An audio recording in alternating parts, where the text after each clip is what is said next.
an Alk though. Like I kind of feel like that's precisely why you want to push against Alk. You don't want a game to draw late. But I see your point. He's going to get all that pushing moolah. into acid spray is difficult, but you do have like the healing ward for that. Yep, true. And then they've run the Juggernaut in like both positions. Like mid lane, obviously you can have easy kill potential on Alk. If he's in a bad position, you just spin on him and you can almost kill him just with that. Well, we did get a prime example of when Alk comes online in our previous game, right? We got a good demonstration of that, perhaps EG a little inspired, a little spurred on. I want to also highlight that we still haven't seen, like, it was the most common place was Magi throughout the entirety of the group stages, and we have yet to see it slip through the draft since. In the second phase, usually teams, they have a lot of time to prepare against their opponents, and they want to do something that you don't expect. So that might be one of the few reasons behind not going for the usual picks. The basics. Yeah. But I would say mostly it's because they probably had something already in mind, like they already prepared something.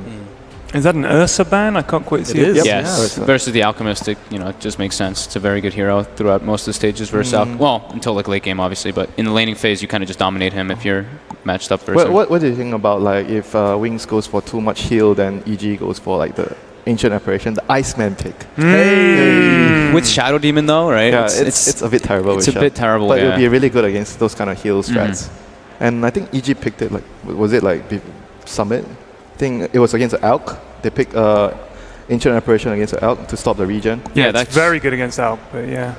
I think those were versus OG? Oh, yeah, that was OG actually. Yeah, that was OG. Well, you think they take it themselves as like a block pick sort of thing? Yeah, but like Fogg mentioned, it doesn't really work with SD. It's pretty bad with that dual support. Sometimes you don't only consider, this hero is really good against the opponent, but you need to think about, how does it work with our lanes. So Wings, they're banning out again offlaner. It's very difficult to deal with, like all those pesky pressure lanes, Ogre, Sanking, because you have a Juggernaut, you have a melee core, you don't want to deal with that kind of harass in the lane. So removing all of that abuse. Have Wings shown their hand yet, Winter, or is it still very close to their chest? It still comes down to the second phase. What do they choose to go for in the third and fourth pick? Morphling ban? Yep, the count, like one of the better heroes against Alchemist. Was it Newbie that did mid morphling? Yeah, they did mid morphling against Alchemist. You have you stat morph, so you have a lot of armor, you have a lot of damage. So when he casts the acid in the lane, you deny the creeps. I think they had a drow as well too. Maybe, but still very open on that draft. Like it doesn't really seem anything. It's a very good offlaner. I think against Alchemist because you need to pressure him. You don't want an offlaner that farms too much. You want an offlaner. Oh, great, guys! I have my level 6. I'm going to run into the jungle, contest the stacks, kill the Alk. Gives you like a little bit of a pair with the Witch Doctor too. We used to see like the Skywrath combo and everything, like Death Ward with if somebody's inside of the cogs. It's a very easy way to isolate and just burst somebody down quickly. Clockwork was a bit of a polarizing pick in the group stage as well, didn't we? We saw some incredibly strong Clockwork. There's something I want to talk about. I saw Crit playing a support Alchemist just a few days ago in a pub. Okay. And SD Alchemist, if you really want to do like support Alchemist, SD support, to start with the disrupt and into the stun. Into the stun? Yeah, it's pretty good. And with Soul Catcher and everything, I just saw him playing that in a... It wasn't a few days ago, actually. It was before my flight to Boston. Do you think it might be a bit of a... I don't know, it's just like... bait them in here and then they give me a switcheroo? When you open up a draft with Alchemist, it's like... It's either you are trying to mislead the enemy into thinking you are trying to go for this ultra late game, and then you pick the Alchemist for a support position, which could be played really aggressively in the early game. So it might be a chance that will happen. Interesting. Definitely a possibility. I like that. Do you feel that EG against a team like Wings have to do drafting like that, where they're kind of next leveling it a bit? Okay, maybe no. Tree is their maybe not. secondary support right now. A defensive support, like I mentioned, when you pick Alchemist, you're going to expect a lot of pressure from the opponent. So having that living armor and the nature skies to run around to place wards and alleviate the pressure, especially the smoke. The Trian's job here is to make sure that he breaks the smoke, because the enemy is going to smoke and try to contest the farm, and him standing around being invis to break the smoke, or even just to die for it is a good thing. Yeah, it's a very like Wings-esque thing. At like the 4 to 8 minute mark is their crucial time to make the movements with the supports toward the offlane usually. And not only that, like Trian has a disable that goes through magic immunity, so he can actually stop the Juggernaut from spinning TPing. So all in all, it's a very strategical pick for EG here, getting the Tree and Protector. Gives them like disruption can be used in a defensive or aggressive manner. Tree can kind of be like that defensive or aggressive hero in kind of a way too. Kind of mostly defensive. Mostly defensive though, yeah. So the Sunstrike with the Clockwork, pretty good combo there. Yeah, it's a nice one. So basically, I said that you kind of you will see their hand right now. Nothing too special. Like it's just like very straightforward. They have a very good combo with the Clockwork and very good kill lanes. You know, like Witch Doctor cast into Sunstrike, Clockwork trapping the supports if he catches out the support in the cogs. Good lanes, you know, just good lanes right now. Good lanes, and Wings not necessarily throwing the crazy curveball we were anticipating in the draft so far. Very, very safe picks, for sure. Nothing like too crazy. Yeah, that's the thing with single elims, you know, teams tend to be safe. Yeah. But perhaps, surely though, if you are the team to take that risk, to take that gamble, you can find rewards. Yeah, sometimes you say this team is actually playing not to lose, they're not playing to win, because it's single elim. That was like a poem. Yeah. That was nice. I like that. Thank you. Oh God, just so much insight. Iceman. I love it. The Iceman. This is your new name, by the way. Screw Winter. It is now Channel It Bin Iceman. I feel like So EG, RTZ Lifestealer. I feel like that's, we saw it like 3 or more games or 4 games during the group stages for them. I'm a little worried about the Lifestealer though. He has a pretty bad matchup against in the team fights Clockwork plus Witch Doctor because of the Death Ward. The Death Ward. You can get trapped in the cogs and you can die to the Death Ward. They have a lot of ways to just kite him around too. Like if you could open wound Juggernaut, he just spins away. They have a lot of different Not sure heal if I too. like this pick here too much for EG, but then again, because you have a mid Alchemist, you need a carry that's more active, you know. Yeah. He can get a 1 item or a small item or 2 and join his team to fight. That's a happy fan. He has a Wings logo and a Juggernaut mask, and he's got the pick as well. Yeah. Happy fans all around. I mean, for EG right now, the last pick, they probably need a vehicle for the Lifesteal to gank. So like still Nyx? Oh, okay, no Nyx. You could No do more Nyx. Invis Tree where he creeps up on Yeah, someone. that is actually true. Something that teams don't, do a lot. But I know PPD uses that a lot when he was back on this team.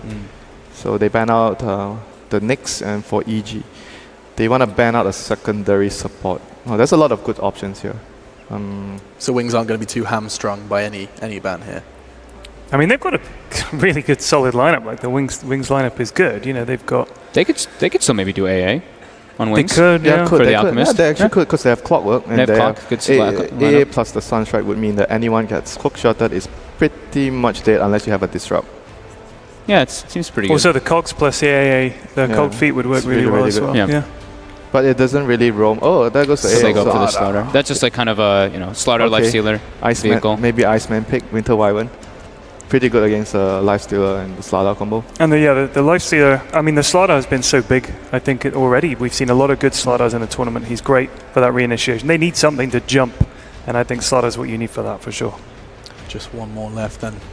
Yep, the 4-0, like I mentioned. Maybe the Wyvern would be, the Cold Embrace would be great against the Lifestealer, Slaughter. They Wyvern need seems interesting, yeah, something like that. Or maybe an SB. Do you like an SB here so you can actually disable the Lifestealer through his. Whoa, they're going. That's the Shadow push. Shame. So they go for more push. The last pick there is a push strat. Like they open up with a push strat and then they waited till the last pick. Right to the end. Yeah. So I said there was no curveballs, and now Shadow Shaman comes out. The push strat. The push strat. I feel like we haven't seen him almost at all. Yeah. I can't remember. think we the have. last time I saw him. They have a lot of physical damage. The wards and the Death Ward against the Lifestealer in team fights, that is actually really, really it's clever. Very Yeah. clever. Look at this. There's just smiles across the desk as the last pick comes in from Wings. It's the first of a best of 3. One of these teams is going home. I have to keep reminding you, this $3 million Dota major, and one of EG and Wings is going home by the end of this series. The first of the series begins now, and it's your casters to guide you through all of the action. Millennium Capitalist, you better enjoy this one. Oh, Alex, we certainly will. A best of 3 single elimination. One team, TI5 champions, led by 2-time major winner Crit, facing up against the reigning TI champions. Both seemingly should be the most confident they should ever be, right, Ben? But haven't both of these teams been brought down to earth recently by the group stage? Both EG and Wings got that check. Yeah, they're right in the middle there with the second and the third seed, so not falling too far, but not coming out on top. Did you wear blue today on purpose? I did not, Ben. Did you wear blue on purpose? No, I think it's maybe our subconscious. All right, we'll see in the bias in the cast what happens, Ben. Wings and Evil Geniuses, certainly no short of fans on either side, but declaring bias aside here, who won the draft, Ben? The Alchemist's first pick is a little bit risky, and it seems like Wings look to punish it with a well-disguised push with a decent amount of late game just in case it doesn't go all their way. They didn't all in for it, so I like that a lot. So I say Wings. Just because of the fact that, I mean, there wasn't really any other. Could you think of another support hero that give you the same kind of surprise push than Shadow Shaman, a hero that's been long out of the meta for quite some time? I don't think so, but they could have gone the other route, which is jungling, playing greedy, and then hoping to outscale the Alchemist, because Alchemist plus Lifestealer isn't the most formidable late game. You just have to survive like the 20 to 40 minute period of the game. So presumably we're going to see a game plan of Wings of playing very single target pick-off heavy, leading with initiation, being able to find that numbers advantage, and then being able to push from there with the Shadow Shaman. What's Evil Genius's game plan? Because they've got some fighting heroes of their own, right? Stall with Tree. Kind of very similar to what we saw IG Vitality do versus the Virtus Pro. Try and draw the game out until Alchemist gets really, really strong. But the problem is, I think the Shadow Shaman is a trump card to the Treant Protector. Treant Protector is good against slow and steady tower damage. You want to be able to heal up over minutes, but Shadow Shaman Ward is just really good single target, focus on tower, no chance of living armor heal if it's dead. He's the epitome of an all-in push, right? A full committal, we're taking this tower right here, right now. Yeah, just one hero though. Their whole lineup isn't really based around that though. Yeah. The rest of Evil Geniuses, they do have some fighting heroes of their own. Lifestealer and Slardar, you said try and delay as much as possible, right? But what about that Lifestealer Slardar? When do they really come online? When is their point going to be? Generally, whenever the Lifestealer gets, Echo Saber, Armlet, or Echo Saber, Armlet. More likely than not, Slardar gets his Blink Dagger. Yeah, the Blink Dagger is the most important thing here, right? So in that case, how do Evil Geniuses, how do they ensure we actually get a Blink Dagger from the Slardar in time?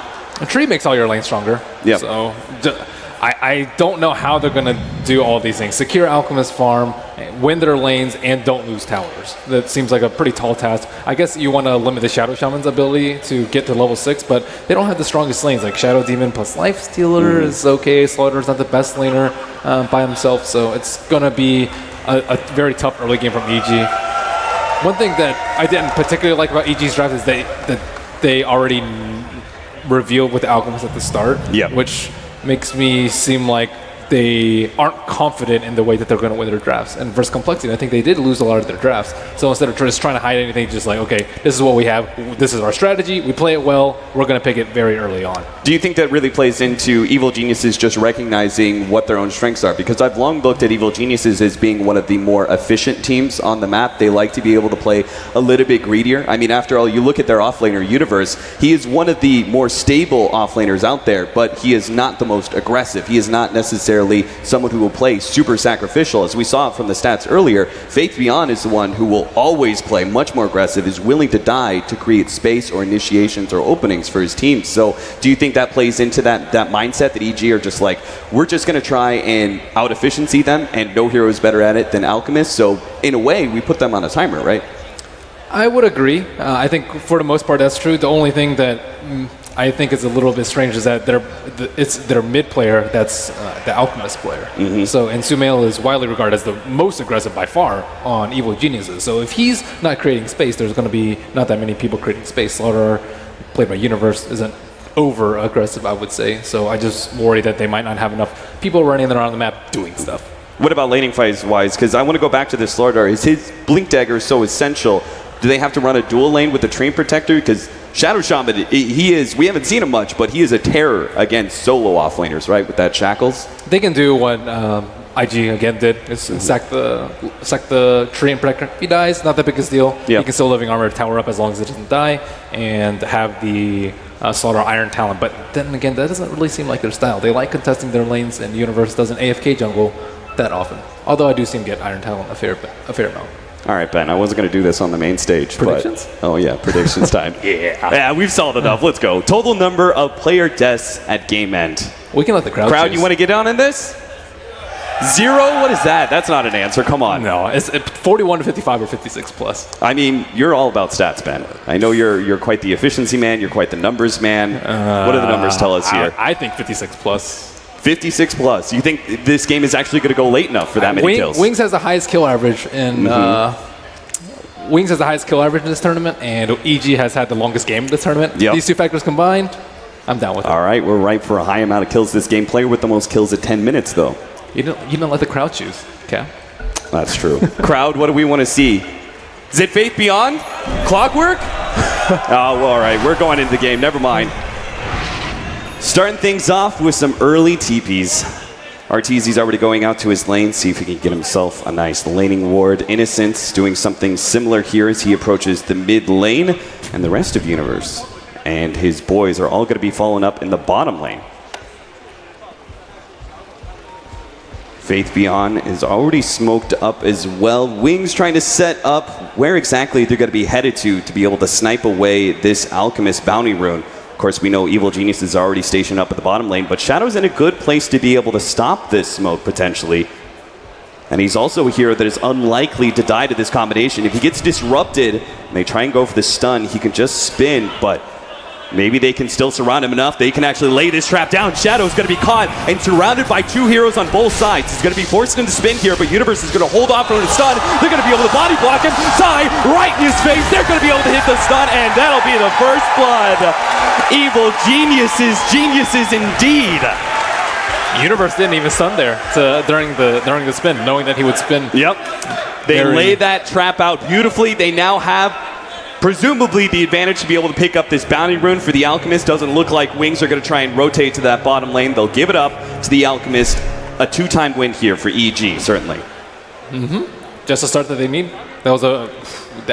His positioning on Shadow was kind of, he thought it was really good because you're in the fog, so he would pop the smoke, but they went straight down and then straight left. They didn't go diagonally into the jungle, which is kind of what he expected, and it ended up costing him his life.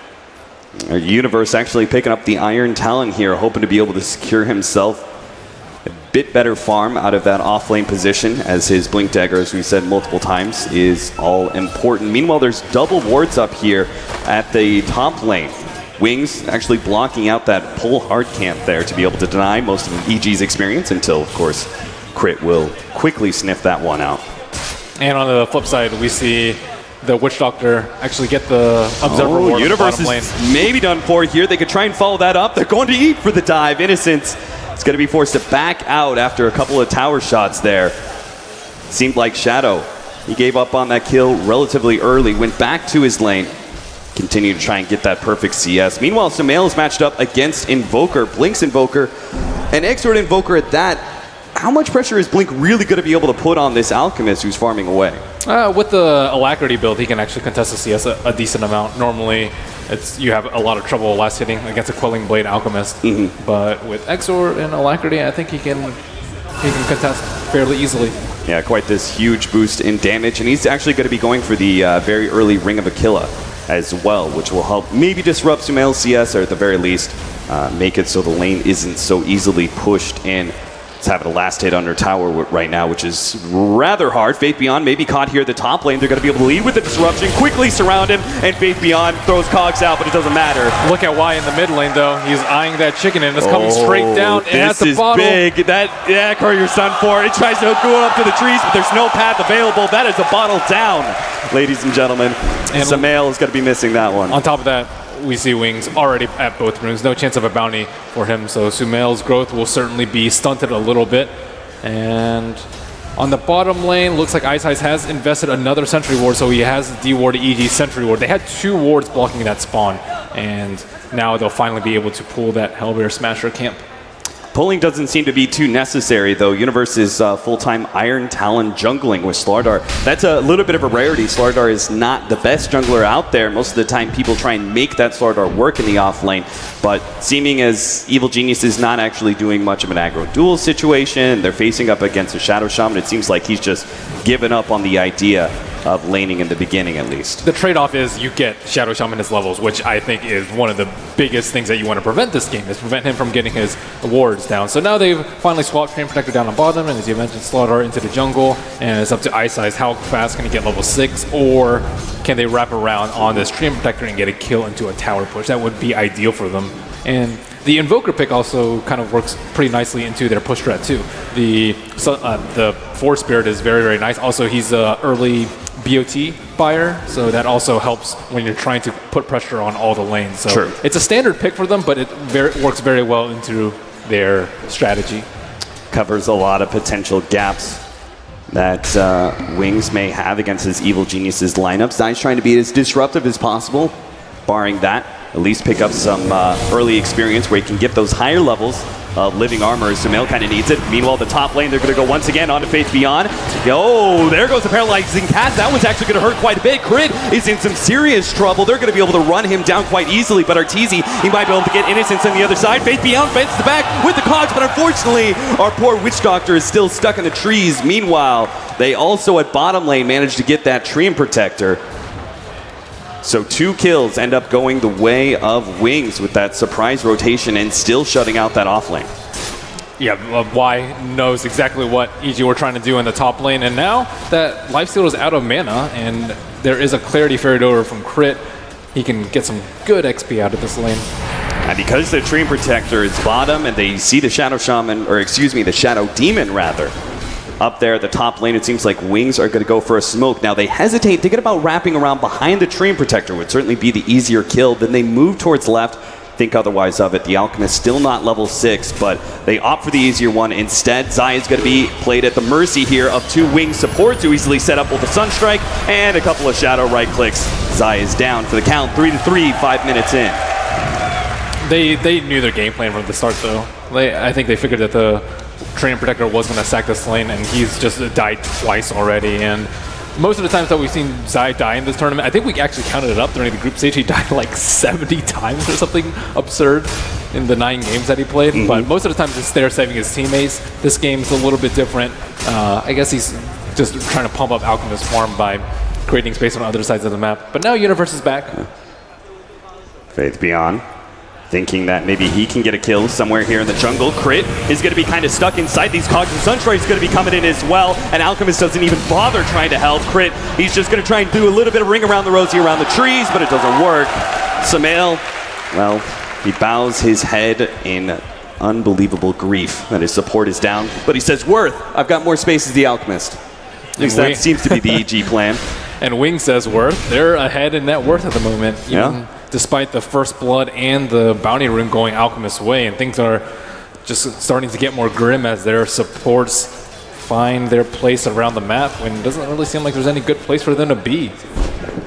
An invisible tree. Ha! Taking away that tree, and the Treant Protector is forced away. It seems like we saw a lot of action in the side lane, so we didn't actually get to watch that mid matchup too much, but it seems like Blink around level 3, level 4 really picked it up in the CS. He just seemed to deny Sumail so much. Sumail started off with an early lead, but he very rapidly started stagnating out, and he's going to have to find the rest of his farm in the jungle, it seems. And not only the farm too, with 20 denies, he was very slow on getting level 6 when they made that smoke. They were considering going on the Alchemist in mid, and because of that, there's just added pressure from EG. Are they going to gank our Alchemist before he's level 6? And now that he's 6 is fine, but they still were kind of unsure whether or not the gank was going to happen on bottom or in the mid.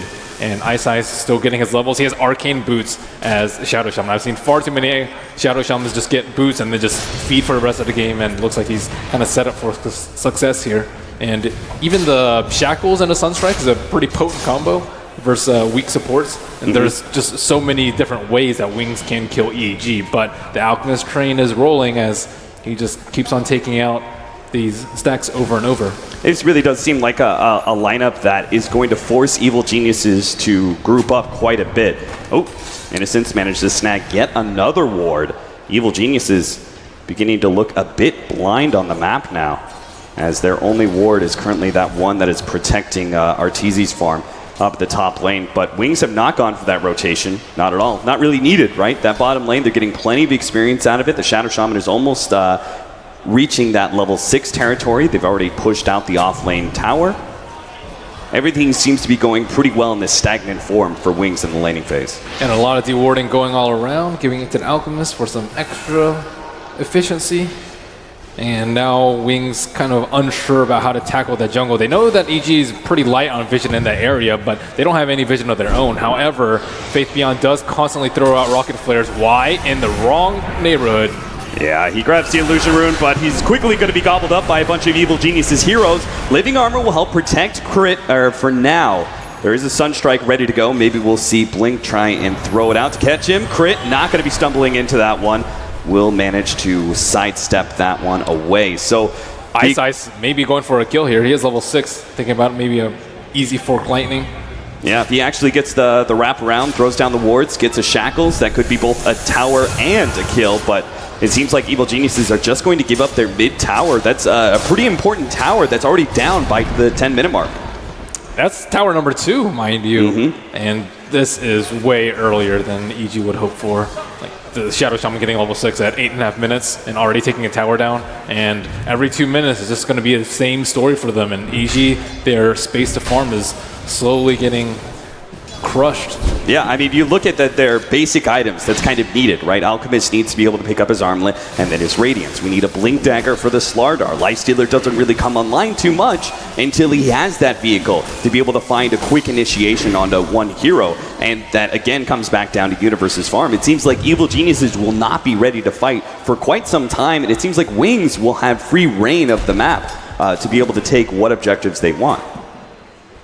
And looking at the top, looks like, well, I just tried to place a sentry ward. It's right next to the observer ward, but they don't actually have vision up that hill. Maybe a flare will scout it out, but they suspect that something's fishy in that area with the way that Y died last time. Kind of waiting for that flare. Okay, not going to be heading up to that area. Either way, Shadow's getting some free damage onto this tier 1, but Evil Geniuses are actually grouped up quite a bit here in the bottom lane. Looks like they're going to run 4 into this safe lane of Wings, try and catch Ice, make sure he doesn't get an early Blink Dagger or anything like that. Crit sets it up with the disruption. The TPs are actually going to come in here. Faith Beyond is going to be the leading TP, all ready to support his down, but he managed to catch Arteezy inside of the cogs. Now the TP in from Y completes, but he can't really stop this raged up Lifestealer, at least not yet anyway. Zai provides a free escape for Arteezy, who actually pops out of that invis to be able to slow down Shadow with the open wounds. Evil Geniuses covering their tracks as they get a support kill and force Wings rotation. I like the makeshift Nature's Guys onto the Shadow Demon. Kind of, not as good as a Blink, obviously, but still like pretty good in terms of their initiation potential. Yeah. And Ice was in a pretty good position. He was like right next to the T1 and not really that close to the fog or the trees, which would have been the angle of attack that EG came from, but that was desperately needed, and now it looks like they're perhaps trying to expand their territory, trying to farm those few camps on the Radiant side of the map so that Alchemist can get his Radiance up as soon as possible. And 11, 12 minutes and counting, and still won't be a relic in sight. Well, smoke for smoke, it seems. Wings are going to be able to catch Zai, it looks like, or maybe not. He actually gets outside of range of Wings as Ice is unable to get that second disable of Shackles into play. And EG walk away for free. In fact, if they want, they can actually play aggressive now. They've seen 2 heroes at the top lane. Are they going to try and play aggressive towards bottom? Arteezy's got the Infest ready to go, even if they don't have the Blink Dagger. They don't have Blink, nor do they have Nature's Guides. It's going to be a very difficult kill. Nature's Guides, it kind of served as the pseudo Blink, right? To be able to give them those initiations, but... And Ice might not have to commit his wards onto the top lane, depending on where EG thinks that the rest of the team is, but he will for the safety. And now with no one up there, they have to be worried about where exactly EG is. So Ice backed off from the tower, so clearly he expects that they're somewhere in the fog roaming around. But where exactly? Shadow Shaman seems to work out in so many levels here. It gives them a lot of pushing power, but I think in some ways, more importantly, Wings, they have so much single target pickoff, right, that Evil Geniuses have to naturally group up quite a bit, and this leaves lanes exposed. One hero by himself can go to a lane, push it out with those wards and take a tower, and there's really very little risk there. It's just a support showing up. Even if you try and stop him, the wards may still go down. He may still take that tower, and you're committing considerable resources to stop a push that and kill a hero that is ultimately disposable for Wings. Their cores are still farming away. I completely agree with that. And on top of that, they have a lot of tools that they really haven't used too much that they can kill EG with. So like even aside from the Shadow Shaman just showing us one, like the Clockwork, we haven't really seen a hook shot into Sunstrike. There haven't been any opportunities for it, but EG have to play around it and have to group up, as you mentioned, like maybe a defensive disruption to save some heroes. They want heroes in front of Sumail so that they can pop some smokes just in case they are smoking into their jungle. But Wings are very content with playing around the Mass Serpent Ward cooldown, and all 3 T1s have been knocked down, whereas EG have yet to get a tower of their own. Yeah, maybe it's the Shadow Shaman that gives them this patience, but I see this and I see some reminiscences into our previous series where we had IG Vitality very much playing grouped up constantly, and VP made somewhat of a mistake trying to force initiation onto that dire secret shop area, and it turned it into a nasty fight. Here, Wings are just playing way more patient and saying, fine, if you're going to stay grouped up, we'll just play an economy game too. Even if you have an Alchemist, we're still getting all of our mid-game cores online. We're going to hit real hard starting about 18, 20 minutes. Or now. Or now. See the smoke up? If they can actually get the right kind of pick, maybe we can see Roshan go their way. And if nothing else, they will probably be able to get some wards down close to their Ancients. And their cores have also built Greedy, the Midas, which is very common in the Evoker, but a less common pickup is the Iron Talon on the Juggernaut, so he can see it on his farm. If you're not going for a Battle Fury, it's and we know that Shadow likes to go Maelstrom a lot. Yeah. Will speed up your farm, and they need it to contest the Alchemist. Sure enough, they get some really aggressive wards. I like that ward right behind the tier 2. That gives you a lot more information about incoming rotations than the normal secret shop wards would have given you. So they're going to be able to have perfect information to be able to take this Roshan no problem with the help of the Serpent wards. And the information that they gleaned there was that there is no Blink Dagger on to the Slardar. And they know that they're waiting for that. They need to get like 1 or 2 picks with the Infest Bomb so that they can, ideally on the Invoker, I would say, but he has the Aegis the Immortal. Juggernaut, going to be very difficult if he spins in time, but any of the cores would be a sufficient target for the Infest Bomb, and that would just buy them precious minutes with the early game not going exactly the way they wanted it to, and all the objectives going the way of Wings. So 4 objectives down for Wings, and net worth is almost exactly at 0. I would say even committing that initiation to the Shadow Shaman would be worth if you could stop him from laying down those Serpent wards if Wings go for another push, but we have Shadow Shaman about to pick up a Blink Dagger of his own if he wants one. He's sitting at 1,900 gold. Yeah, he's just stacking, farming peacefully, and knowing that EG is just not going to do anything. Who's actually going to jump him at this point in time? Right now, Faith Beyond is covering Shadow's tracks here at the bottom lane as Shadow farms aggressively. Blink is going to be the one to push back that top lane that Evil Geniuses were kind of poking at. They finally have the Radiance here for Sumail, and the Blink Dagger is just about to be picked up by Universe, but I'm sure this timing is going to be a bit recognized by Wings. It's 16 minutes into the game. You know that Slardar had an Iron Talon from the get-go. Can't be anticipating a Blink Dagger too late in this game, that's for sure. Yeah, and with that Observer ward that you pointed out earlier, if they retreat up to T3, they definitely know it's a smoke, and that ward is pretty hard to de-ward. And they know that Faith is around there somewhere. But Re-up on the Nature Skies.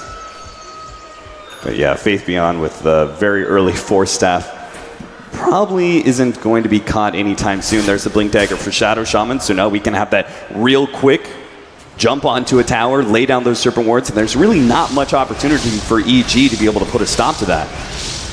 Their counter initiation may just come a bit too late. Zai is going to be able to spot out Faith Beyond if he comes into this area. Almost right-clicks him, hold on to it. He's trying to set this trap. Faith Beyond realizes, uh-oh, hey, hold up, I'm stuck here. What's happening? Disruption's going to be laid out. He's going to try and force staff himself out of this one, but he's already been hit by the stun of Universe. Can't get the cogs down in time. He's trapped 2 heroes inside with him, so Evil Geniuses will be able to execute that gank onto the Clockwork. Force staff or no, EG find the pick. Close timing. The Radiant used scan right on top of him just to make sure that the Treant Protector was there. But at the end of the day, it's just a Clockwork kill. And Alchemist didn't have to get involved, so that's pretty nice for them. And it should have been the Slardar Blink reveal, although I'm not too sure Wings were able to see it in time. More likely than not, they did. However, 2 supports are sitting there. They have been scanned out. Oh, and Universe is going to be able to run into both of them. They're going to be able to get Innocence real quickly. Eyesight's going to be next target. He got the Serpent wards down. The Overgrowth is going to be able to stop Faith Beyond from being too disruptive. They're trying to finish off Eyesight, but he gets so much done, he basically sold up Arteezy by getting those disables off. Now Universe has to try and TP away. He will be successful. No disables coming out there. Faith Beyond looking for the +1. They already got the Lifestealer, the big win, but unfortunately, he can't actually find anybody else. They have no counter vision. And so this Nature's Guys will allow everybody to be able to walk away. Zai just kind of chilling out on top of Wings. They're looking for the Alchemist. He still had his Radiance on before he went Invis. And oh, if Alchemist pops out they know the creeps are burning. Yeah, they know he's around here. They've pinged him out. But the disruption, and maybe Trap going to be set by EG. They lay out the unstable concoction, but Faith Beyond is well out of danger. And Evil Geniuses not wanting to make the commitment without their Lifestealer. No Serpent Wards up for this particular engagement, and it seems like a somewhat of a risky push, but they do have the Aegis onto the Invoker. No Omni Slash either on the Juggernaut. Tier 2 dropping fast. Evil Geniuses, if they want to be able to defend it, they're going to have to form something now. Looks like they're just going to give it up. Maybe not. Glyph and Living Armor will help it out. EG start posturing forward, testing whether or not Wings want to try and force this Tier 2 tower down before the Living Armor really gives its heal. Ideally, you want to kill Shadow. Shadow does not have the Aegis, and he's at half HP. If you can get a Blink Crush on him, that would be the perfect way to start off the fight. But his healing ward's down, might back off and wait for that cooldown. The Observer ward behind the T2 tower and on the dire neutrals might be enough for them to set up a potential game. Back to farming it is for Wings, as they're going to go ahead and team clear. Who stacked through that? an Ancient Stack? I don't even know who stacked that. It might have been Blink with his Forge Spirits. Yeah, that's some efficient play right there. Yeah, absolutely.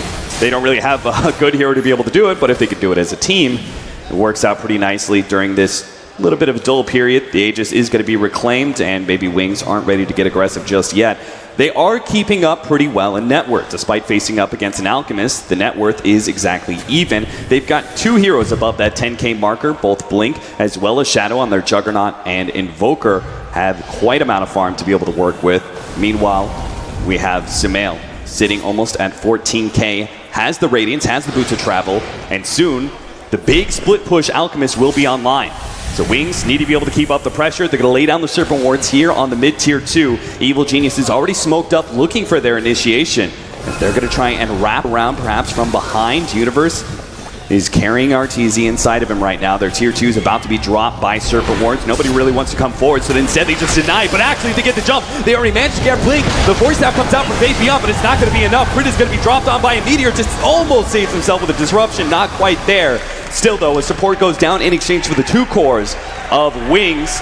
Wings get the tier 2 tower and will manage to get everyone else out to safety. They didn't have sentries on that north side, so they were all just under Nature's guys, and that was a good 30 seconds after the H expired, and this is part of Tree. Like, if Tree weren't there, they would have just been in and out within 5-10 seconds, but because the Tree was there, they had to stay around way longer just to make sure that the tower was going to go down, and finally a big fight going EG's way.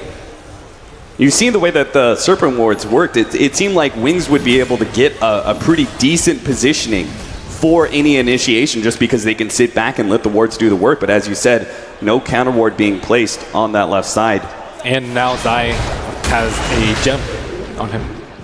All right. Well, that's definitely a great pickup because at this point in time, you need to stop as much of the aggressive vision of Wings. Make it so that your Alchemist still feels comfortable farming away. Who happens to have an Arcane Rune in his bottle, so that'll speed things along for his Chemical Rages. And if he gets the Manta, we'll see the beginning of that Naga-esque split push that Alchemist is so famed for at this point. With the Arcane Rune on top, it's going to be especially dirty. Yeah. And another thing that Gem does is that it allows his teammates to move forward with the Nature's Guys, because that's been the most key spell, I would say, for them to start off these engagements. Both the one on the bottom lane where they ganked the Ice Ice, and then the middle T2 where they started off on the Invoker. So Wings have to consider about how to deal with this Nature's Guys. They have Sentry Wards on 3 heroes right now: Clock, Ice Ice, and Innocence. Somewhere on the second floor here at this beautiful theater, PPD is looking down on Zai and smiling.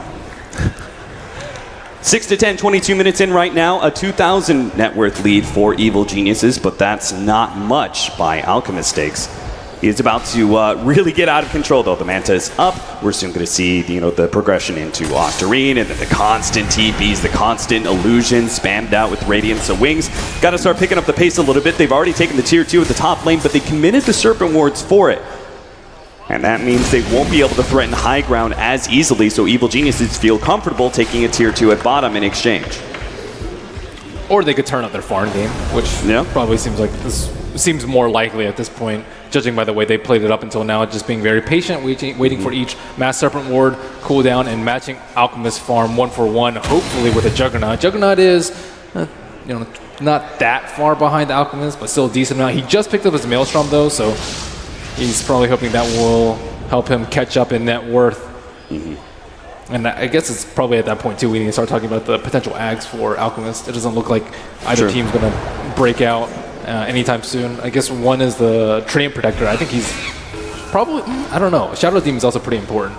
So either one of those two would be pretty good. Shadow Demon if they think they need more team fight potential, and Treant Protector if they just feel the need to be more elusive around the map. I mean, considering the initiation is all important for Wings, right? Because they have this clockwork to be able to set up a Sunstrike and just in general be able to find the numbers advantage. Maybe vision is the most important thing here for Evil Geniuses, especially with this gem out. They've already controlled a decent amount. This relatively fresh ward is going to be able to see some of these rotations of EG. Wings are beginning to try and set up around this ancient area, making sure they don't get jumped on at any point in time without recourse.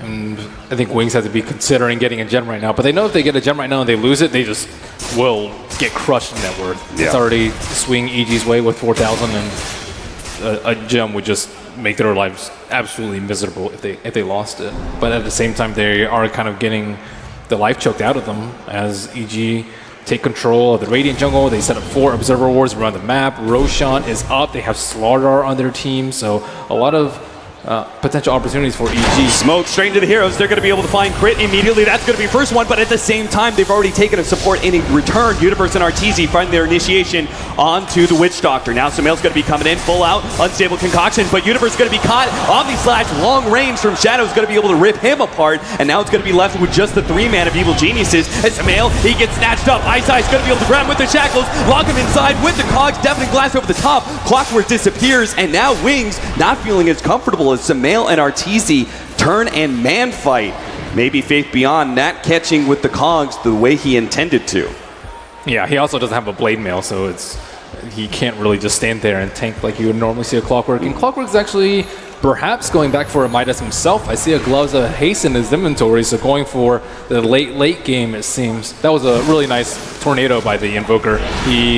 He tornadoed the Alchemist while he was concocting, and then as soon as he dropped, he exploded upon himself.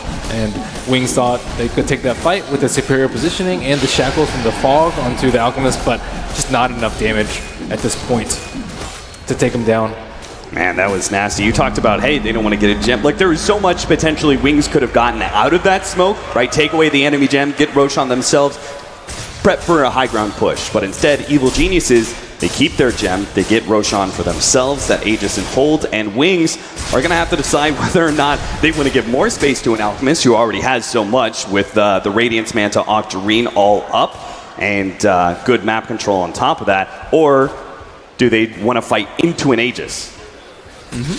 And they're not getting the kills that they want. Like half of Wings' kills are on crit, and it was no different with that last smoke. They don't want crit, they want Sumail ideally, Arteezy I guess second most, and third most probably the Treant Protector with the gem. This is Crit's happy space right here. When you've got a full out Alchemist and you can create yourself some illusions of your own, this is where a support finally starts getting gold. Still though, it seems are going to try and match farm. Yeah, they're trying to pick up the hand of Midas, they're trying to keep up with Jug and Invoker. That early game did not go like quite as well as they expected. I guess their mid game rather. After conceding the Roche, you have to accept that it's going to go much later than you want. You're not going to be able to knock on the T3s or the Rain Thorax anytime soon because of the stalling potential of the Octarine Alchemist and the Shadow Demon illusions to match. So you pretty much have an unending supply of Alchemist illusions coming out. They do have the Mjolnir on Juggernaut. Pretty good. So we've got to talk about it. I mean, at this point in time, they didn't manage to get second Roshan. It doesn't seem like Wings is going to be able to go for the endgame scenario anytime soon. So we're beginning to see a full top-down Alchemist. We're beginning to see a pretty farmed Lifestealer who kind of, you could say, reaches a peak in the mid-game, later mid-game as well. Do you think Wings could actually stall out and potentially take late game against an Alchemist, a Lifestealer, and a Slardar with a Nature's Prophet, or a Treant Protector on top of everything else? right now, I don't think they have a choice. Like, what's their better option? Shove up high ground, potentially lose 5, and then just lose the game. I think that's a much higher probability happening rather than taking it late. So they might not be the most comfortable in their late game, but it's definitely the best option that they have, and they definitely are gearing up for it. So they want Clockwork to get more items with the Hand of Midas, maybe like a Scythe looking, 50 plus minutes in the game, maybe a Ghost Scepter in the meantime, maybe some armor to help his team out. Vlad would even be pretty useful for them. Juggernaut, he has his farming item too. They have the Midas on the Invoker, and Shadow Shaman can do a decent amount of work on his own. I'm not sure what Shadow Shaman would get, maybe like Scepter, I suppose, would be pretty good for him. And it also depends on whether or not EG can actually split up their farm, because you mentioned Alchemist like getting very, very fat, but he only has really 2 good Scepter carriers. Slardar doesn't have an Axe upgrade. Lifestealer, his upgrade is probably amongst the worst in the game, at least in this scenario. So You say that now, Ben. What's he gonna do? Just you wait. Have the Alchemist inside of him. Free Radiance. Could be. We have no idea. Maybe we'll see a farmed up Alchemist inside a Lifestealer, inside of a Black Dragon. I don't know. It's 30 minutes. They're going to push down one of the last remaining, or in fact, the last remaining Tier 1 tower that's at the top lane. Looks like they're just going to keep on going. Wings, are they going to formulate a defense here? It seems like it. They're beginning to rotate Shadow from the mid lane. Across here, a pushback of the Tornado from Blink will manage to keep some of that damage at bay.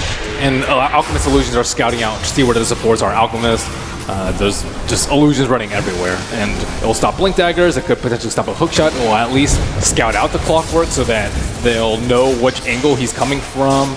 And if nothing else, whittle them down so that they're easier to kill in a later team fight. And they aren't even fighting heroes right now, just illusions constantly, and there's just no great way for them to kill them. So in which case, if Wings, they're not down to fight, what are we thinking? What is the remaining items for Evil Geniuses to pick up before they want to go high ground? Because they just kind of topped out on the Alchemist. He's got the Shivas. He can about the switching. picks. Yeah? It's about they need kills on heroes, because Alchemist is like pretty decent at pushing up high ground, but I think with a Clockwork in the game, it makes it infinitely harder, because you can get isolated from the team, you can get like hookshot and then cog backwards into the team. You can also isolate him from the rest of his team. So like you can't just siege with the Alchemist as his hero, and then the Alchemist illusions, they don't do that much damage to towers. So if you do that, it's just going to be a very, very slow siege, and then the BOT Invoker as well as the Shadow Shaman can apply pressure to the side lanes so that you won't be able to keep that up forever. So they need to wait for Wings to make a mistake, and Wings need to wait for later and later game so that Alchemist is kind of topped out, and after he gives 2 Ags, then what's going to happen for him? BOT2s, Moonshard, those are all marginal upgrades, and then maybe switching out for like a refresher here and there, but he is kind of 6-slotted, can replace his armlet for something else that's also just a side grade for him. So the net worth looks really nasty if you're looking at it from Wings' point of view, 11,000 in favor of the Alchemist, but as of this point, it's going to be... There's the initiation. Lincoln's is up on Blink. That's going to be able to slow down some of this. They managed to get the cogs separating Arteezy from Blink, and he's going to be able to get some stuns outside. He's immediately blown up thanks to the help of the Shadow Shaman as he tried to come across for the overgrowth. Sumail's going to be able to come forward, slow down these heroes. Nice 2-man crush out from Universe. That slows down Shadow's retreat, but they can't quite keep up with him. Maybe it's going to be Innocence who dies instead. Arteezy's rage not going to be wearing out too quickly. He goes in fist. Finishes off the kill, and it looks like Ice is also going to be caught here. The amplified damage, he gets ripped apart by Evil Geniuses, and there is only one buyback here on the Clockwork, so Wings may just have to give up a lane of racks, if not more. And maybe the Alchemist or the Invoker can stall them out with a barrage of tornadoes and EMPs and ice walls, and they will actually not be able to take a lane of racks off the back of 3 kills, and that Lincoln's really saving the Invoker as well as the 4 stabs from his teammates. Yeah, great item choice, and he just picked it up a minute earlier too. So it cost them a buyback out of Faith Beyond, but he's kind of playing off that Hand of Midas anyway. It's not like Clockwork is a hero that is desperate in need for items. He's still going to be an effective hero with just that 4 staff. And I think this period in the game is where EG is the strongest. They need to get some structural damage done. And T3 I don't think is enough. Maybe with the next Aegis they can actually break some racks. But I think like every point of gold for Alchemist from here on out is probably like 0.3, 0.4 of 1 gold in terms of how effective it is for him. All right, well, first giveaway here. Crit patiently waiting along. But yeah, they could have killed the Juggernaut last fight, let's say, if they had the Shadow Demon Axe. So I think he's definitely a worthy candidate, if not the most worthy candidate for the Axe. all right, so the beginning of Eyes in the Forest. Get that aggressive vision down. I mean, they already have some good wards they're going to be able to see thanks to some of these laning wards. Well, one of them's probably about to die here, but they are seeing the rotations of Wings just with wards. Now it's going to be so much harder for Wings to be able to push out into EG without being already seen and spotted out, and defenses set up by EG with these Eyes of the Forest just permeating the whole entire map. Yeah, and anytime any hero is alone, Lifestealer, Invest Bomb, that hero's dead. I guess maybe Invoker can survive a Juggernaut if he has really fast fingers, but anyone else I think is just going to be dead. I think the really important thing is that you routinely pointed out, hey, the Alchemist, he's going to start topping out what, you know, all that extra gold, like what's it really going to do for you? It's so important that the Lifestealer gets progression in his farm. And despite having to sit inside Universe half the time with these Infest ganks and everything, he still managed to get to a pretty decent peak here. He's got an AC, a Desolator, an Armlet, and he has the Vanguard now, which is going to be going for that Abyssal Blade, which will give him some serious lockdown power and just be able to eat one hero on the onset of a fight. Now he's got an Aegis as well. Seems like Evil Geniuses, their real big peak is about to be now. The Overgrowth goes down, but I don't know if Wings have enough to stop this impending fight. The Lifestealer is closing in on Abyssal Blade. There is Ags number 2 on the Shadow Demon to deal with the Juggernaut. So Juggernaut's kind of useless in the next fight. You can get off your Omni Slash, but aside from that, you are not moving at all. It's also another tool for them to break the Invoker's Lincolns. Like, who cares if you expand a charge of the Demonic Purge? No big deal. And they also do not have enough side lane presence to stop this push from coming. So this fight is brewing on the bottom lane. They have one Observer ward up, but I don't think their net worth is going to be enough to stop this. They need to be able to kite as long as possible, or they have to get kill creative, the right? Yeah. They have to get a little bit creative with how they're going to be able to take this fight and how they're going to be able to split push and force Evil Geniuses back, which is why Ice has been sitting on the trees here for so long, waiting for Blink to push out the lane so they can get some pressure on that top lane. They're going to have to start taking back already. Blink is going to be coming back. He starts leading things off with the Tornado, trying to push EG back, but already on to the actual Raxes without Wings doing anything in return. Ice is about to go uphill with his wards, so if Evil Genius is going to be able to finish off this lane of Rax, they need to do it now and start getting back. Cass goes out, trying to slow down Scale. Wings are looking to be able to try and make sure that Evil Geniuses can't actually back out and defend their top lane, hoping to make a trade of Rax for Rax. RT is going to be forced back. Invoker's Evil so Geniuses. good at this. With in between the Ice Wall and the Tornado and then a Deafening Blast, they actually could not, and he catches out. Easy. He's going to be grabbed up here. There goes an Overgrowth. That's going to be able to stall up some of Wings, and they did manage to keep their ranged Racks alive at the same time. Top lane.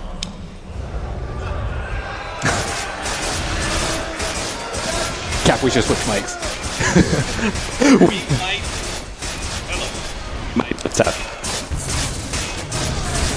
AC seems to be the item of choice for the Alchemist, so now he's sitting at 39 armor as EG go for round number 2. There are no Mass Serpent wards up, nor is the top lane in position, and it looks like Wings will either have to fight or concede this lane of Rax. They still have the Glyph up, however, but EG are rolling down the lane. 2.5 minutes left on Aegis. They should be very happy about this opportunity that they've been granted.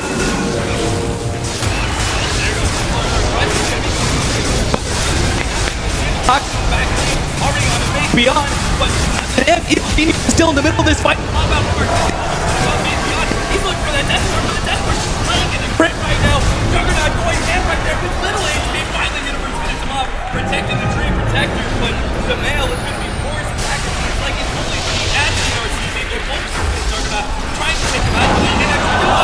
Thank God, and the Crop Fog, the Fog, keeping their Rax alive. Evil Geniuses start staying back. Melee Rax still at 1,000 HP. And with that round, Wings just really don't have that much left. Juggernaut already used his buyback, and they did get rid of the Aegis, but Alchemist seems to be unstoppable at this point, unless he gets Ward Trap at this moment, but Force Staff will push him to safety. Juggernaut kind of left out on his lonesome. Inside the Cogs, managed to get forced out of the Cogs. They're going to be slowed down onto him. Evil Geniuses are forced back once again. So we're in the process of switching mics. Hopefully it comes up before this next fight, but I don't think it will. Sumail still at the front lines, and the Mass Serpent Wars are about to expire. EG still have not gotten this prized melee rack despite several minutes of sieging. How's it going, Cap? It's going all right, Ben. All right, new headset, everybody. We're back. I'm sorry. I don't know if I went out on stream. But hello, theater. I love you guys. Jump in, Universe. Infested up. Arteezy pops out. They actually latch onto nothing there. They're going to try and get Ice and Step, but he's Ghost Sceptered up. There's no physical damage coming out. And Evil Geniuses, they've been caught. Arteezy, he gets the disruption and temporary reprieve. He's going to be force stabbed out of the Cogs, but Sumail, he's trying to create something. Universe goes in big time with a crush. Sumail turns, but it's just not enough. The Omni Slash, it finishes up Universe and EG. They're lacking an offlaner now as they go forward for this push. So many heroes of Wings are low, but Arteezy, he's trying to dare Wings to go onto him, and without the rage, they might just oblige. They're moving forward. Ice turns, sees Sumail instead, but they've been taken out by the Shameless. Everybody's so low from Wings. The damage over time from EG is too much to handle. Arteezy dies. He gets zapped out by the shock. Sumail is still good, and he's going to be able to regen up, particularly with that living armor. They are good, but Wings inevitably will be holding on to this melee racks. EG are trying to force it so badly, but Wings, they stand strong for now against the boys in blue. What amazing usage of Force Staffs, Ghost Scepters, everything that they had just to hold that Rex, and alive it stands at the end of the day. 750 HP, but that was their toughest test, I would say, this game. I mean, it could get a lot rougher, but that's the one that you're most scared of. The push with the Aegis, the 2 Scepters recently come out, all of this net worth on Alchemist, and the buyback on the Jug, that was the most crucial one. And Shadow played it very, very well to stay alive through that fight, because Crit was just eyeing him with the demonic purges, constantly waiting for him. But they got too much damage on the Lifestealer, and without the Lifestealer, they can't actually kill the Juggernaut during the spin. Sumail had so much gold. Did you see him? He was rocking like 9k gold. He's like, Abyssal Blade? Yeah, sure, that's not a problem. I can go ahead and pick that one up, full up, still have buyback gold to be able to work around with. But now they just have an AC in the bank. I think he had AC before, and now Lifestealer has it, so they just, kind of have to suck the didn't gold. he trade out the armlet? I think that was the replacement. He had Armlet, then he traded out for AC, and then now he traded out for Abyssal Blade. All right. So that's a lot of, you never really want to sell anything more than like 2,000 gold. But when you're an Alchemist, you have no choice. You got to beef it up. I mean, Arteezy still needs an Abyssal Blade of his own. Smoke coming in, Crit. Ice looking to make that initiation, but he can't quite get it. The rage is too fast, and now Ice in some serious trouble, and a mid-poke shot. Arteezy pops out. Hello, gonna be able to take out that support, but unfortunately the cold snap, oh no, of course now, it actually saves it and puts him right on top of the support, gobbles him down and backs away. The rest of Evil Geniuses start surging forward. I say surge, but it's a snail's pace, as that Ice Wall keeps them from being able to come forward. Faith Beyond's gonna be the hero caught, it seems. Blink doesn't even blink, he just keeps on running. He knows his supports are all gone, as is his offlaner. No buyback there for 2 of them. The Witch Doctor can buy back if he wants to, but it's just for a melee racks at bottom lane. Are EG going to force 2? Such a botched initiation from Wings, and they just all felt like pins as soon as the Lifestealer got its rage off. And now melee racks under siege again, and no buybacks on the Clockwork or the Shadow Shaman, but Shadow Shaman's up in just a few seconds. Can Alchemist stall this out? My goodness, Sumail is attacking so slow. But he's hitting relatively hard enough to take down this melee racks in all due time. Faith Beyond still down for 30 seconds. The question is, are EG feeling lucky? Are they going to go for the second high ground? Take that second lane of racks with only 20 seconds left on the clock. Invoker still doesn't have his full toolkit to deal all the damage in the team fight with the Refresher Orb. And Clockwork is going to be up in 14, but they're not going to wait for that to happen. Tornado EMP. Arteezy going to be forced to rage here. And they get some irreparable damage onto the range racks, but they do call it a day as Faith Beyond is coming back up. Evil Geniuses resetting their positioning. They're actually going to full out back as Arteezy is going to head on back to, I believe, get his Abyssal Blade. They have to kill this Invoker. Invoker is the only thing keeping them from touching these buildings. And Shadow can easily be dealt with in between Roots and Demonic Purge. He should easily die, spin or no spin. He'll get his Omni Slash off, but aside from that, he should be dead to rights. But this Invoker is just buying so much time for him. And with the Aug's Ring, their problems are compounding. I mean, as you said, he doesn't even have not just a refresher, but also that big AoE Deafening Blast. We're still waiting on that as well.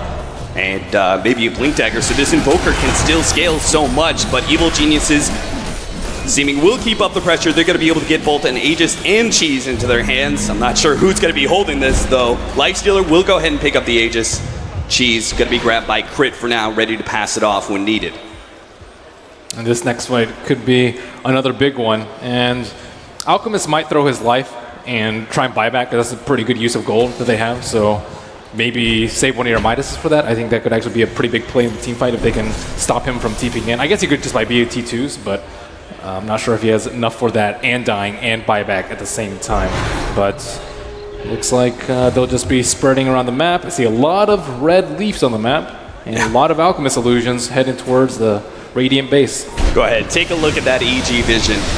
You're going to be feeling real comfortable if you're Evil Geniuses, knowing that Wings are just never likely to be able to push out, not only with this constant pressure at mid lane revealing heroes, but all this vision based around various jungle spots where those eyes are laid out. Fresh BKB for Universe means he's going to have likely a much higher impact in these lanes. Oh, bunch of tomes. He needs level 22. He skilled does. Max Exor, so he actually does not have it at level 21. And I don't think he's going to get 22 before his next fight, even with the 8 of a Midas. Yeah, I don't think that's enough to make up that almost 1,000 experience gap. We'll see if maybe Wings can get the right kind of initiation. Maybe they can actually get the first pick. 900 experience needed for Blink at this point, a little bit less now. EG starts setting up. They know they've got this this big old tier 3 tower. They can go ahead and start chipping it away with these illusions. They don't necessarily need to make any huge commitment. They're actually looking towards that range racks as well. Anytime they try and defend the range racks, get some damage on the tier 3, but now the jump forward comes forward. They're actually going to push him out of the wards. Unfortunately, and there is the Juggernaut. He just gets exploded, and all of a sudden, EG is just going to be able to come forward and take out so many of these heroes. Bolt support is going to be caught easily with the crush. All their hope play on the Invoker now, but there's nothing he can do without the damage. Evil Geniuses Swift comes through and takes this game 1. Wings with nothing they can do but watch their Raxes explode and inevitably their Ancients. Universe, as steady as always, getting that crush on the end onto Shadow. Shadow, he went full tanky with his build, but just not enough. There was so much minus armor on the side of EG that if he just makes one mistake like he did right then, he's just gonna die.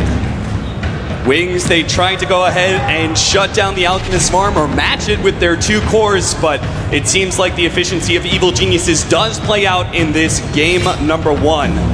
Merlini, your thoughts after this game 1? It was a long one. Wings, they had some botched initiations. They seemed a little shaky at some points. You still have confidence, though, for Wings going into game 2?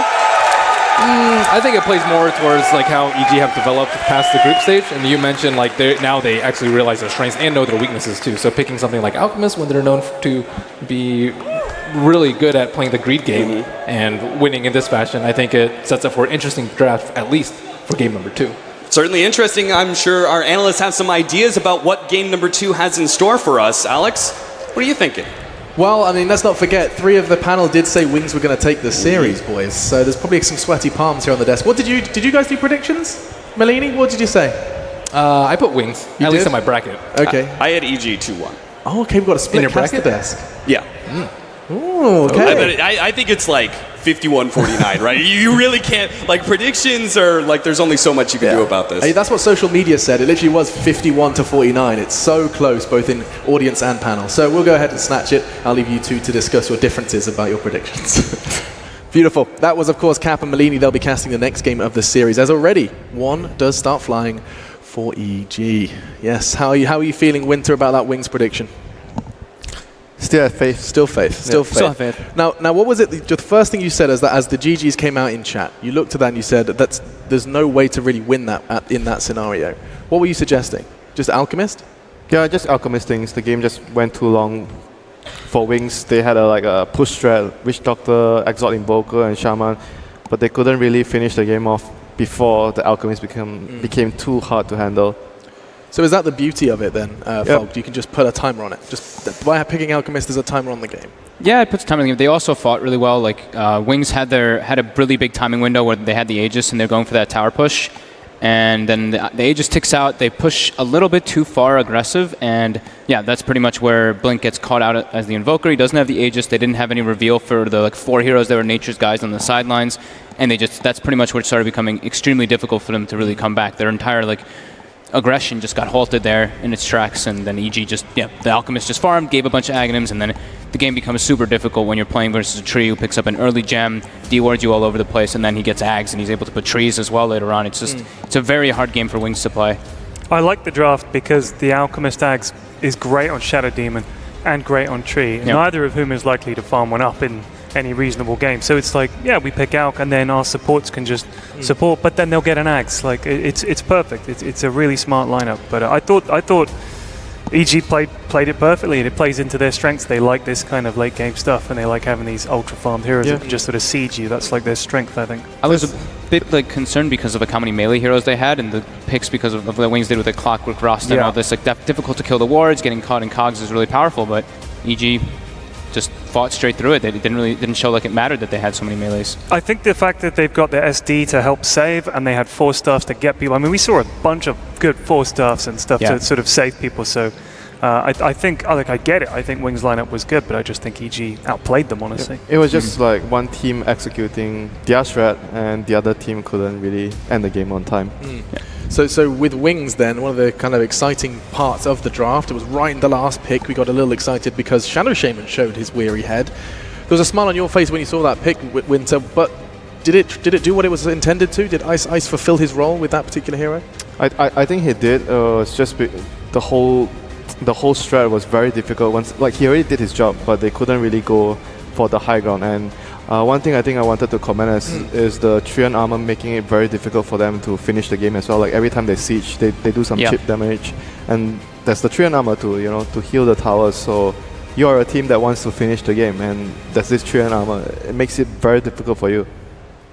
And Treant is something we didn't see too much in the group stage. Now it seems to be a bit more commonplace. In fact, it did even show up in the series that EG and Wings played over at the Summit 6.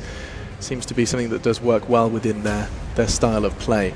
Fogs, what lessons have we learned here? First series done, Wings had some form of strategy, and is the only takeaway seriously that they ran out of time? Alchemist got too big? I think they ran out of time. Maybe they're looking back and be like, maybe we should have drafted the AA sooner. Maybe just a different hero instead of the Shadow Shaman could have worked out better. It was definitely just an Alchemist problem for sure. Yep. Even though the Alchemist was first 2 drafted, it just was EG played really well around it. Very YOLO, like all in for the push, when they picked the Shadow Shaman.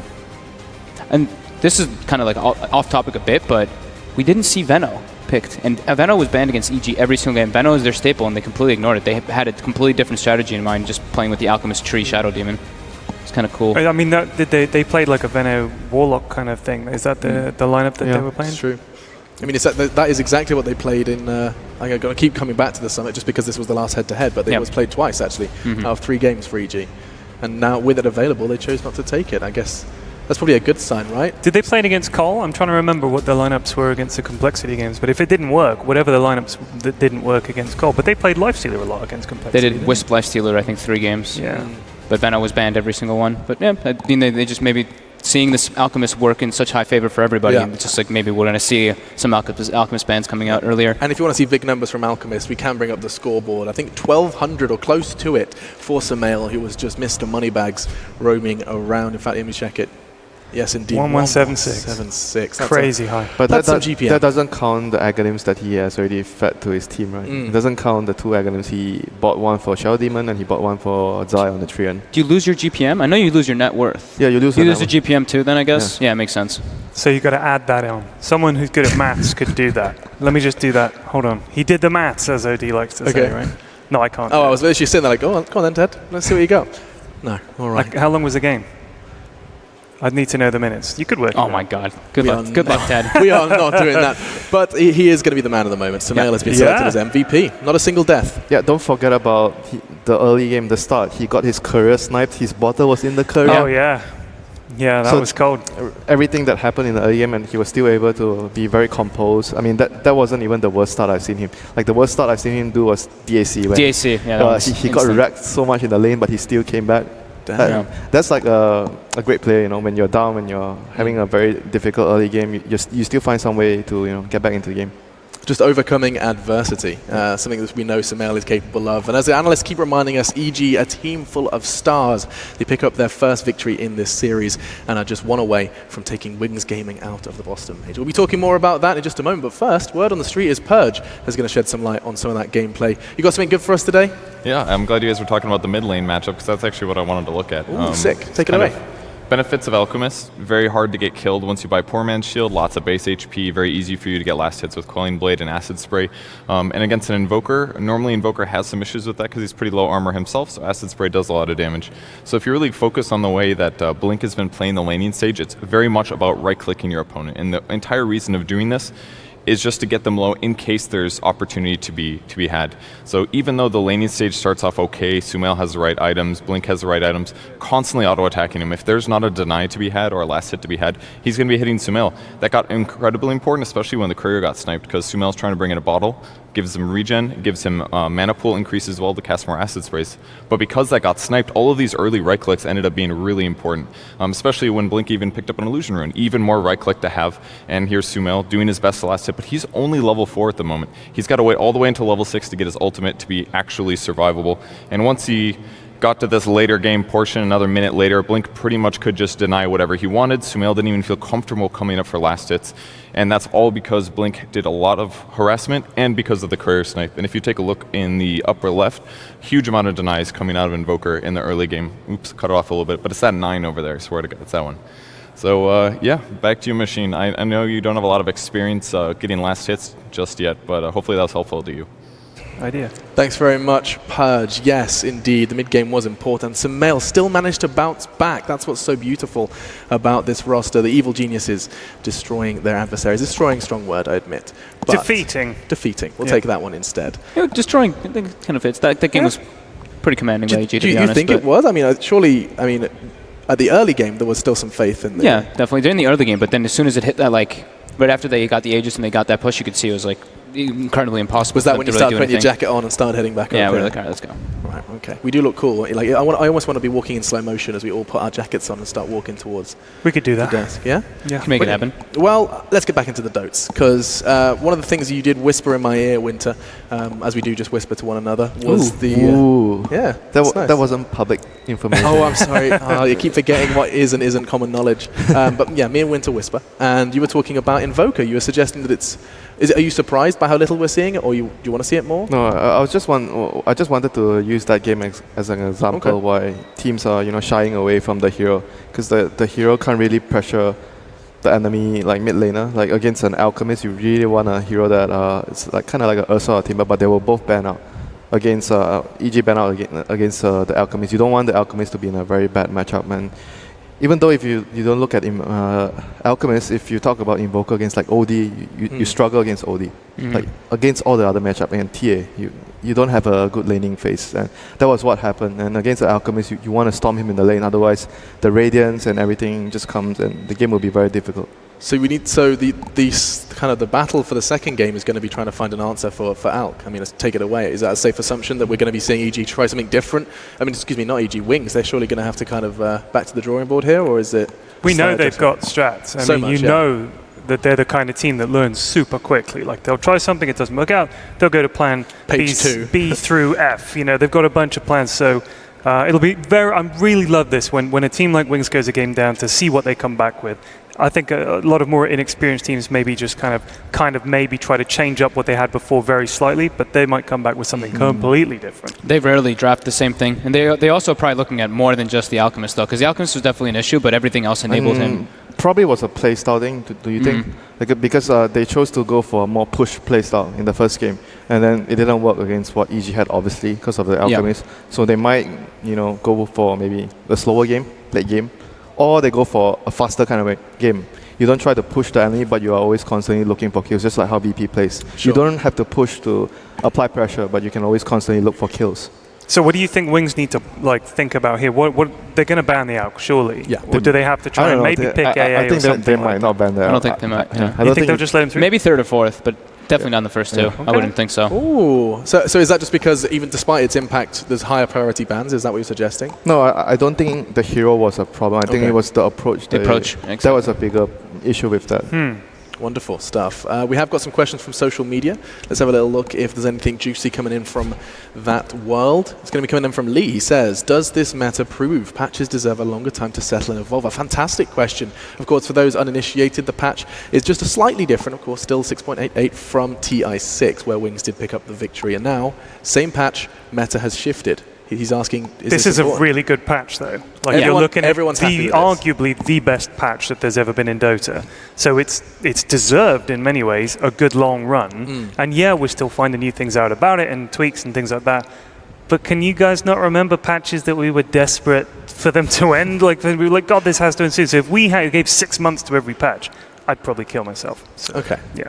Not a big fan of Ted, but what about you guys? From the player's perspective, Fog? I mean, I think it is patch dependent. Like this one was so great that you can say like this one could have gone for, this length is perfectly fine, but for some other patches it was horrible. Like you can't let it go that long. So it's really patch dependent. It's like if it's really stale, if you're seeing the same like 20 heroes every single game, then you're definitely going to be wanting some changes up. But if you're seeing this type of variety, it's cool. It's great for the viewers. Yeah, it's great for us. It's great for everybody.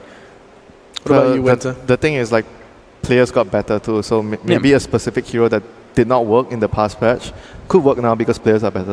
Yeah, that's true. So there's no real at this point in time, there's no strong words against this patch. Everyone agrees this is one of the more competitive patches we've seen. It's my favorite patch. Yeah, Your there's no favorite- way. Yeah, There's my really favorite. nothing you could say about this patch that you'd say, oh, they should have done it. I mean, there are obviously tweaks and maybe Sure. some things could be very slightly better, but I mean, geez, you've got to balance so much. You've got to balance all those heroes, all those items. It's ridiculous. So they've done a brilliant job. This really was a tremendous patch, gave us the best TI, and now hopefully a really good major. And already this major has had no shortage of upsets. We'll see if we get a full 3 games in just a moment. But first, we have another question coming in from the world, from you guys at home. You can, of course, keep throwing them at us with the hashtag Boston Major.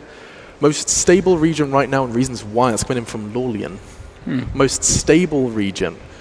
I mean, is there not an argument to be made for Wings because they've actually kept their roster together? But that's just one That's just team. yeah, one that's team. just one team. Yeah, That's exactly. not a whole region. A I lot of guess. the Chinese teams have kind of been all over the place. You could say the same thing about most teams have been. I mean, look, you couldn't say that the CIS region is particularly stable. You got VP, but other than that, it's kind of up a and toss-up. down. NA Dota, we've restructured a lot of teams, so Is there a most stable region? no. See? I don't think so. UK Dota, I don't think there is one. I don't think you UK can say that. Dota, UK yeah. Dota represents. solid as a rock. If you don't win TI, you want to change your roster. Yep. A lot of the teams will be thinking of changing unless you win. So even if you win TI, that's just one team that actually won TI from that region, and everyone else wants to change.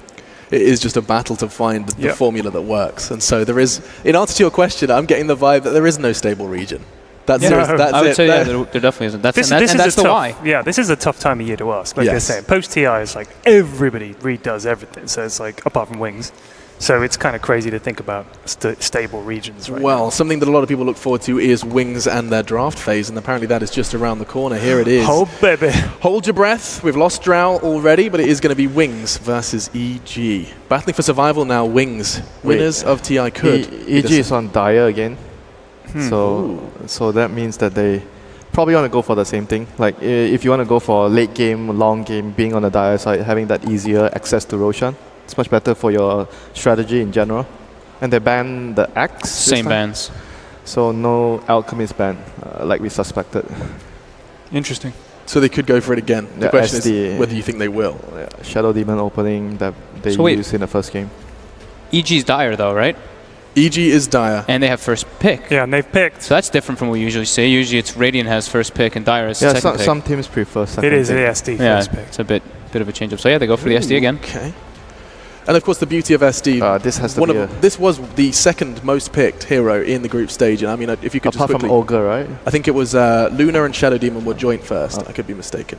Ogre perhaps the For most actually no, picked? Ogre was ahead of it. You are correct. And then Rubik, right? Wasn't Rubik up there? It was too? top 3 was Rubik, Luna, They've Shadow taken Demon. the Oh, okay. slot That up. was 3 So ways.